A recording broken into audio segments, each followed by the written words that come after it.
Story writing.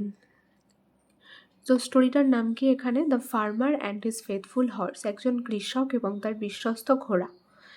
এটা হচ্ছে স্টোরিটার নাম। Once upon a time there was a farmer who lived in a village. কোনো এক সময়ে একটা কৃষক ছিল যে বাস করতো একটি গ্রামে। হি হ্যাড আ হর্স, তার একটা ঘোড়া ছিল। One day he was returning from a market on his horse back. একদিন কৃষকটা ফিরছিল একটা মার্কেট থেকে তার ঘোড়ার পিঠে চেপে। ইট ওয়াজ আ স্টর্মি নাইট, এটা ছিল একটা ঝোড়ো রাত্রি। But on the way suddenly the horse refuse to move forward.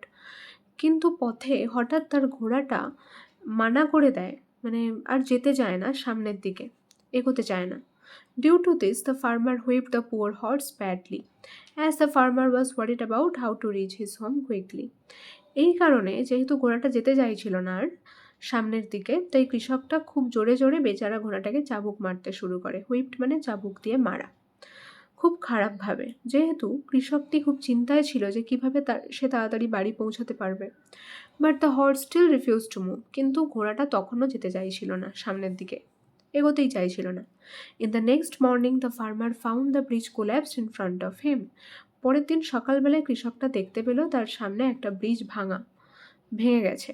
At last he regretted for his cruelty and realized that sometimes the creatures can provide signs about dangers better than human beings.